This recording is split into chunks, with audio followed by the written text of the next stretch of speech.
All right, let's talk about something that runs almost all of our lives, the salary. We're taught from a young age that a bigger paycheck means more success, right? But what if I told you it's often a trap? Today, we're going to dig into what your salary really costs you. And I'm not talking about money. I'm talking about your life. Just picture this for a second. It's Friday afternoon. You are completely and utterly drained. You're sitting in traffic, but honestly, your brain checked out hours ago. The idea of going home and cooking? Nope, not going to happen. So you pull out your phone, open up a delivery app, order something easy, and just collapse on the couch to zone out in front of the TV.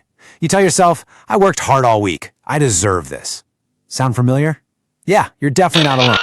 Okay, so here's the uncomfortable question we have to ask. What if that Friday night meal didn't just cost you 20 or 30 bucks?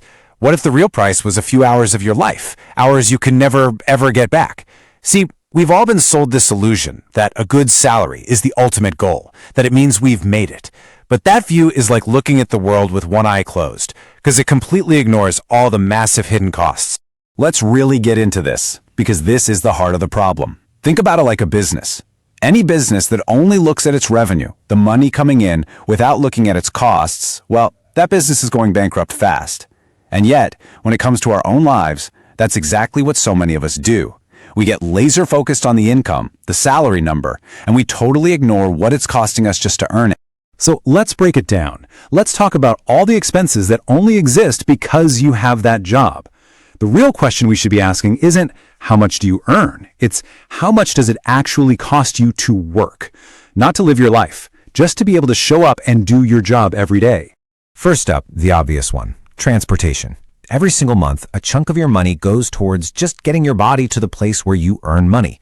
Whether it's gas, car repairs, a bus pass, this isn't money you're spending on joy or freedom. It's just maintenance. It's the fee you pay to keep the whole system going. And then you've got this silent cost, the cost of appearance. You know, that unspoken rule that you have to look the part. This isn't about vanity. For most jobs, it's a non-negotiable requirement. The professional clothes, the acceptable shoes, the constant dry cleaning bills.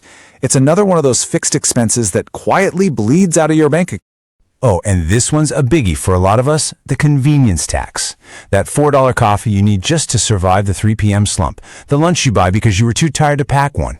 The delivery apps you use when you get home and you're just mentally fried. Let's be real, these little expenses pop up for one reason and one reason only. Your job has already used up all your time and energy. And that brings us to maybe the deepest, most hidden cost of all. Let's call it emotional anesthesia. This is all the spending we do just to numb the pain of the work week.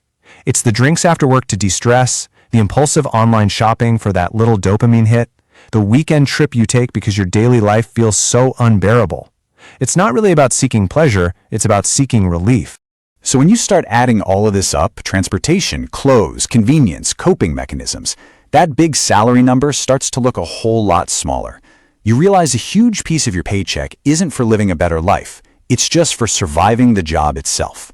And now we get to the calculation that almost nobody dares to do, because this is where the whole illusion just shatters. Seriously, I want you to stop and think about this for a second. What is 1 hour of your life actually worth? Because at this point, we're not just talking about money anymore. We're talking about your life. You know, the only one you've got. Okay, here's the formula to figure it out. It's pretty simple. You take your take-home pay and you subtract all of those work-related costs we just talked about. The commute, the clothes, the coffees, all of it. Then you divide that new number by the total hours you actually invest in your job. And that total hours part is the kicker. It's not your 9 to 5. No way. It includes your commute to and from work, the time it takes you to get ready in the morning, and even the time you spend just decompressing on the couch afterwards. And when you actually do that math, the result is usually, well, pretty shocking. That comfortable salary you thought you had might break down to something like this, an hourly wage you would probably laugh at if someone offered it to you for a job. This is the real price you're being paid for 1 hour of your life.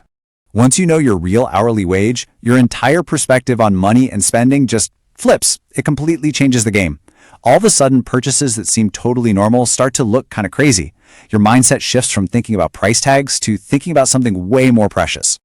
I mean, think about it. A new car isn't just $30,000 anymore. At a real wage of $8.50 an hour, that's over 3,500 hours of your life.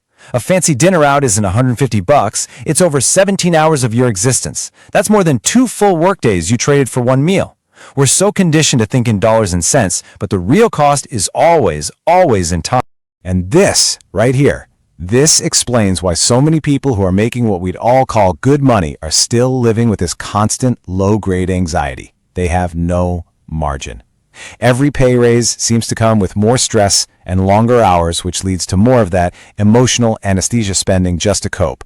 Your expenses magically rise to meet your income, and you end up on a treadmill, working harder and harder just to stay in the exact same place. That is the salary trap.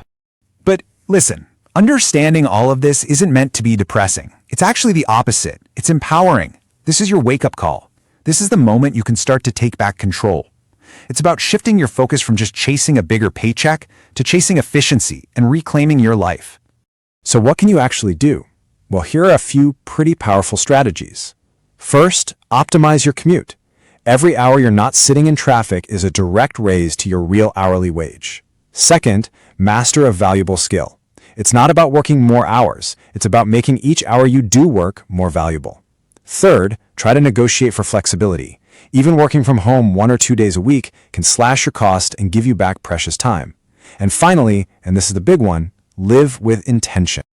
This whole exercise forces us to redefine what wealth really is. It isn't the car or the watch.